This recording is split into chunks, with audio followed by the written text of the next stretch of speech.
guess we're live. So I've come from the IHOP, went to shopping, went to Walmart's.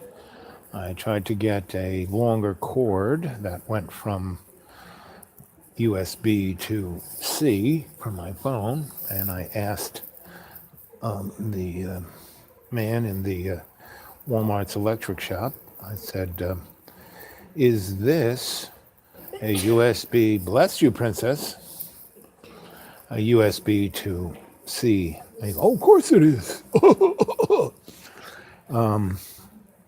And the little plugs were in the box. You couldn't see it. Can I open the box? Oh, no, but this is what you need. Of course, it's the wrong thing. Then I went to the pharmacy, and I wanted to check my blood pressure and that little thing they have there. And I sat down, and it wanted, my social security number, everything you could imagine. And I said, wait a minute, can't I use this without, being, and the pharmacist himself, the manager of the department, and the other 4 people who worked in the pharmacy at Walmart's didn't know how to work the machine.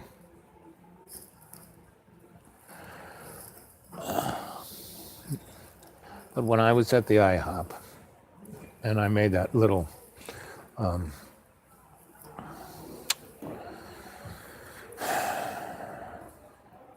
YouTube of about 10 minutes, that chat, announcing, hey, I'm going to be on the air around 1, and I wanted to, speak to as many folk as possible and crank it up a bit, right?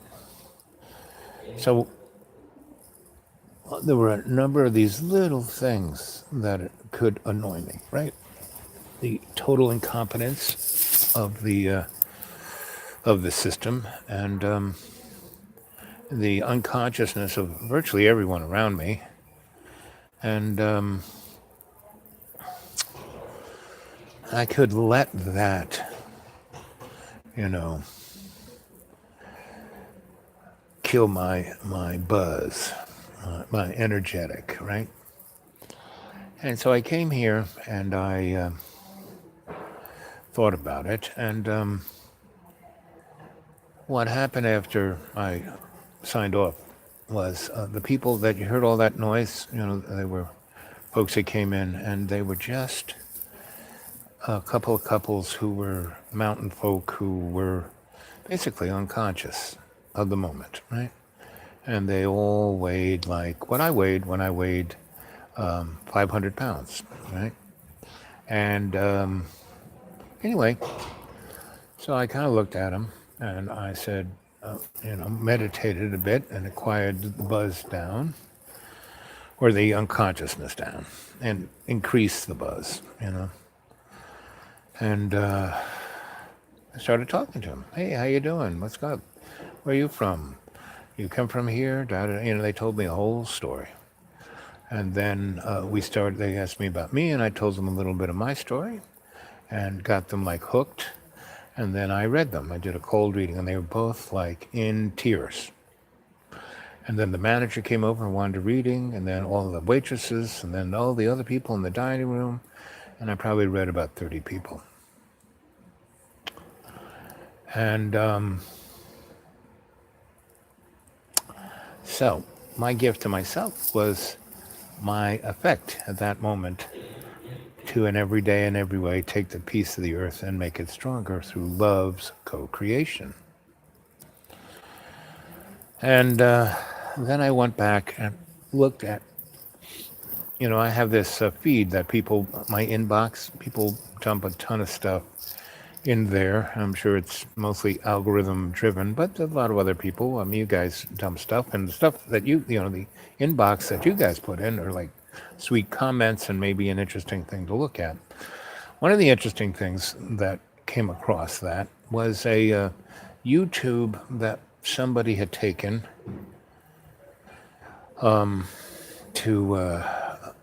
they took a bunch of stuff. Like they took 1950s, like when I was a kid, I'd wake up early in the morning, like 3, and go watch TV downstairs on Saturday morning before cartoons, and they had all of this propaganda, like the New World, produced by the U.S. State Department, and then Global Reality, produced by the U.S. Department of Defense, and I would see all these propaganda films, and they would also be corporate in intel, meaning Bell Labs would have something, you know, Sperry, Boeing, because they were the U.S. Defense Department, right? They were the military-industrial complex. And good old Ike left a few things out. He should have said the military-industrial banking and education and media cabal. And that's where it is, because everything on the media is freaking propaganda. I've been like stuck in the presidential. Oh, that's a little annoying. This stupid 1-foot wire. I was really looking forward to having the 6-foot wire.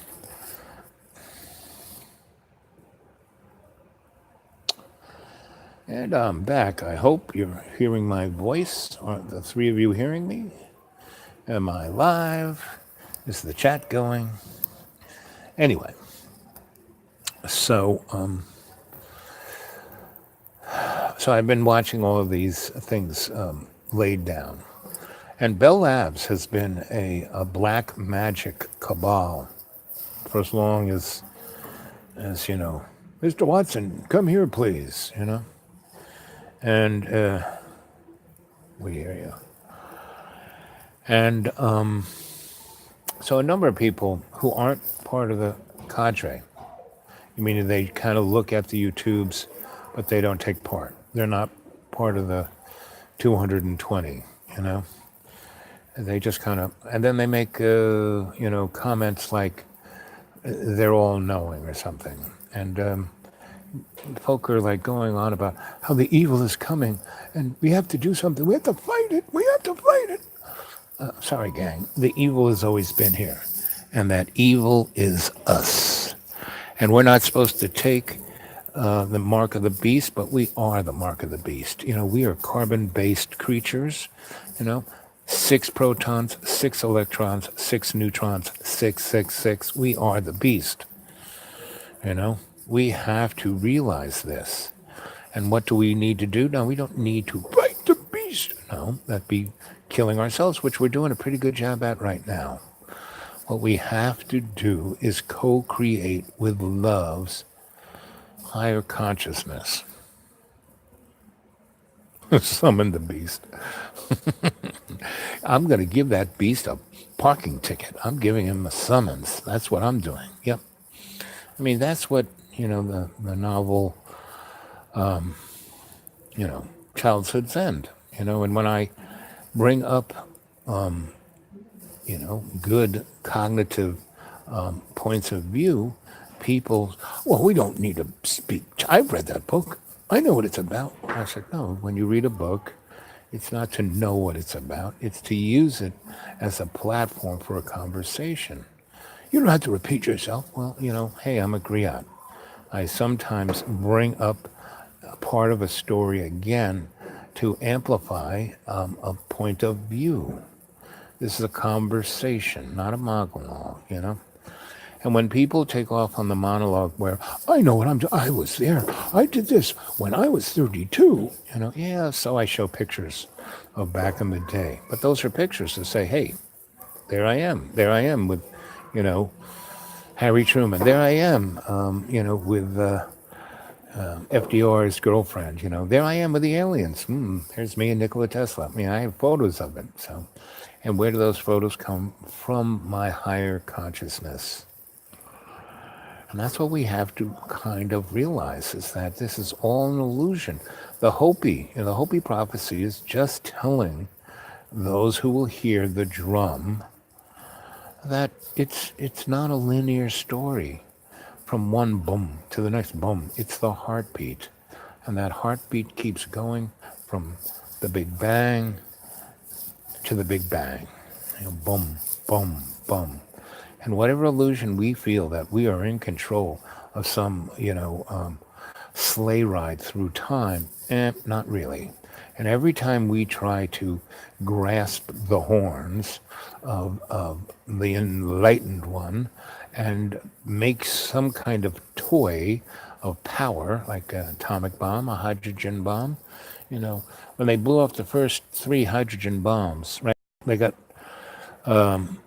DARPA, DOD, AEC all got the money from the Congress to do it. That was Teller's little science project. And so, they went down to the islands out in the middle of the South Seas and detonated the first hydrogen bomb. And they thought, it was almost a million times stronger than they thought. It was so strong that it was, 6,000 miles from Japan, and it still radiated Japan. And it was only, let's see, it was 19, somewhere between 49 and 51. So that was less than 6 years from the time we dropped the A-bomb on Hiroshima and Nagasaki. So they were a little sensitive on that one. And so we went off to the guys who invented the atomic bomb were these physicists that were hiding out in Argentina, and said, hey, what happened? And he goes, well, look at this. And he showed him a fusion reactor that was about the size of a Volkswagen Beetle. And what it was doing, it was milking the energy off of the ether or the vacuum between the parallel universes. And they were doing that in the 1930s, and other folks were doing that back in the 1880s, and other people were doing that in the 1820s, and Ben Franklin was doing that, with the kite and the key, and Mr. Newton was doing that. All those who belong to the brotherhood of alchemists, folks who are like me, who are shamanic, psychosocial, cultural, forensic, anthropologic alchemists, know how to milk that energy. And you don't have to make the heat of the sun to boil water to drive a turbine. When you are, basically coaxing 0-point energy, you get energy, usable energy, electron volts measured in the Teslas.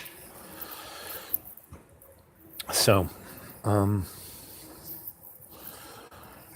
we are in a place, again, that we have the opportunity to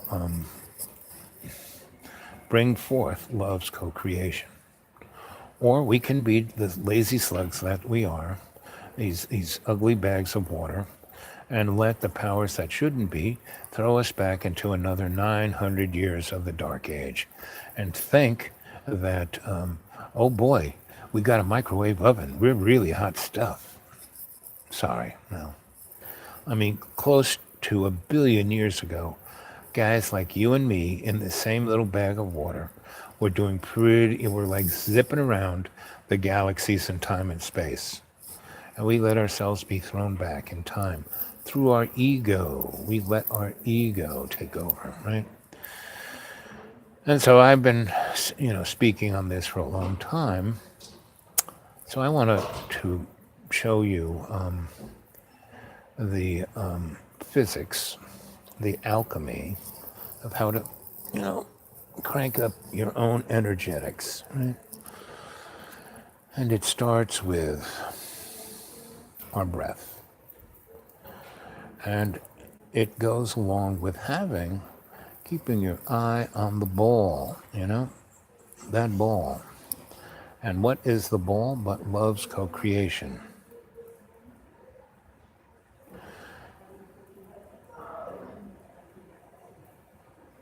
The crone. Nope, haven't really. I'm stuck downtown.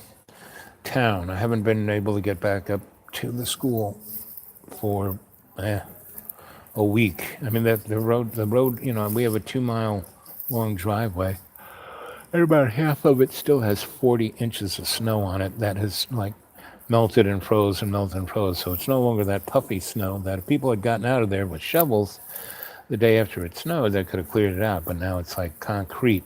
So it's going to have to turn to 50 degrees and, rain. And it's supposed to do that this weekend. So by Sunday, I should be able to get up there. But a good chunk of my everything is all over the universe. A good chunk of it's in the deep green. A good chunk of it is in about 10 of my friends' barns and basements and attics. So someday I'll unearth that.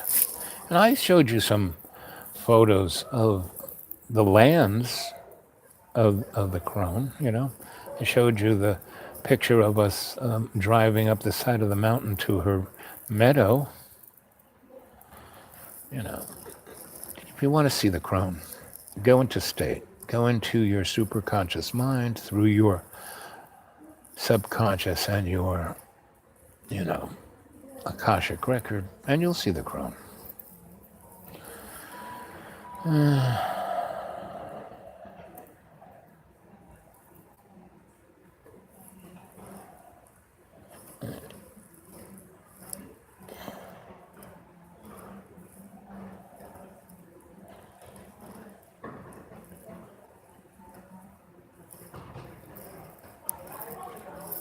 Yep. And it was before then, too. Hey, Fuzz. Good to see you, girl. Jamie. A pleasure. Mr. Research. Boop-a-doo. Some of the Kraken. All is always well. Everything, as my teacher would say, is as it should be. We do not have to fear. We do not have to be anxious. We don't have to fight anything. We just co-create love's unconditional forgiveness. And we will have heaven on earth. The folks that are all scared about, someone was telling me how, we have to fight all the people who are killing all the people. Man, people have been killing people since human beings have been in their bags of water. It's the delusion of power. It's the delusion of fear. It's the delusion of anger. When you lose your anger, when you lose your fear, when you let go of the need to be in control, you'll live forever because you realize you already do.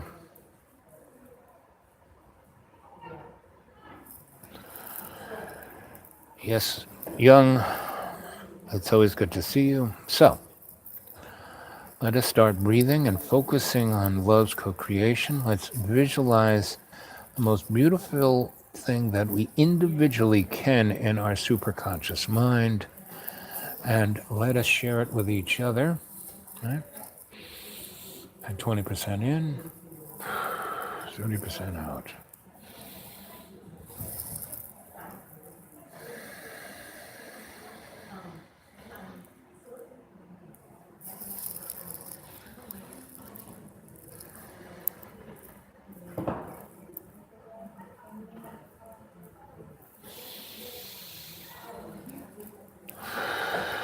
Breathe deep. Let go. Be with the old crone first. You're walking into your library. You see your librarian. You see your animal totem. You see your guardian angel. You bow with gratitude. You sit down at your chair. Your Akashic record is brought to you. You open it up. The two empty pages, you put your hands on them and you stand up with your hands on the two empty pages, emptying all of the anger, all of the stress, all of the fear, all of the need to control. Let yourself be lighter than a feather. Let yourself just float up And as you float out and up, you will see walking out of the fireplace that houses the eternal flame, you will see the old crone walk through the back wall of the fireplace and stand in the flame of the eternal existence of love's co-creation. And then you will see the old crone walk off the mantle across your library and to you. And she will look you straight in the eye and she will say to you, "What are you looking at?" And then she will smile.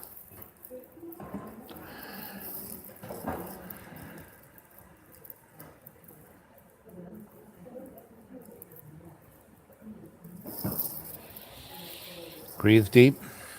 See the old crone. She takes you by the hand and leads you through the open door, the second open door. Not the open door to your superconscious mind,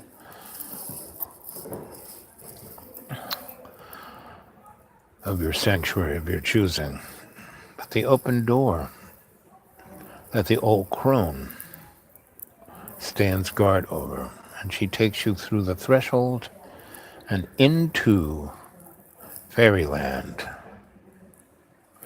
See it clearly.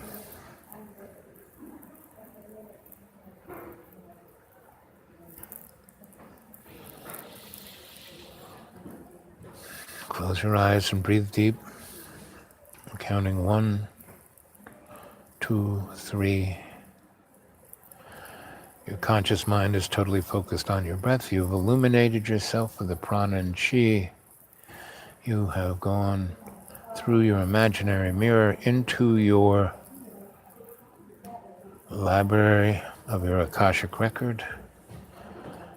And you have seen the crone, the old Irish crone, walk through the back wall of the fireplace of the eternal flame, stand in that flame, and then walk and step down onto the floor of your library and walk over to you. She has taken you by the hand and led you to the second door, the door of the fairyland. See it clearly. And every one of you will experience in totality this. And I'm going to be quiet now, and you will go into that dimension of the fairyland. See it clearly.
In 3, 2, 1.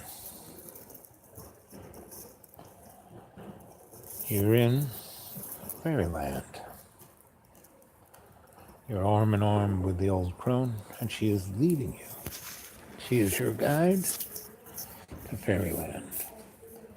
This is the second door that has been opened to you, and you have the opportunity to expand your consciousness without the use of any artificial substances. This is a chance for you to see past all of your delusions or your illusions, all your prejudice, all your fear.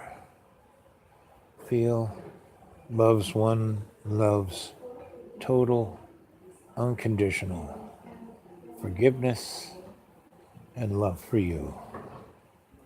You are the child of love's one unloved love. You are the artist in the first person. You are the savage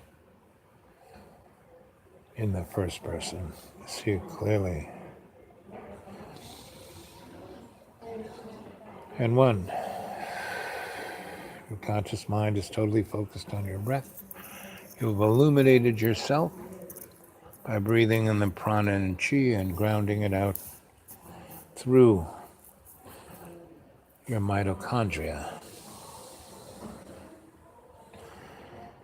cleansing every cell of your body. See it clearly. Letting go of all the anxiety and fear. See it clearly.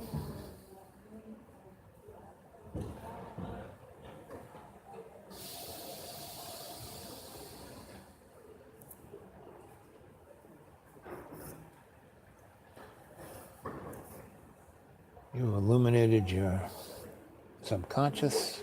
You were in your Akashic record. The old crone came to you through the eternal fireplace. And she has taken you by the hand with her shawl of love all around you. She has walked you through the second door into fairyland. See it clearly. All the sprites, all the gnomes, all the fairies, all the goblins. See them all. See it clearly.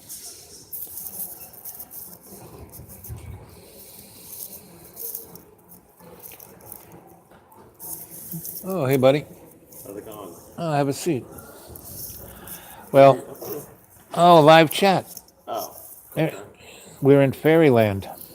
All right. I've taken them through their Akashic records into their superconscious minds and taken them through the second door into fairyland. All right. And here's Beelzebub right here. Well, check back with No, come and join us. No, join us. Ask you a question. Well, no, that's good. Well, let's talk. No, come on, ask me the question. For, General consumption? yeah. I'll catch you later. No, stay here. I was just about to sign off. No, I'm right here. Come on back. Just sit down. I'll wait right here. No, okay. Beelzebub doesn't want to be on camera. Okay, my friends, I'll talk to you later.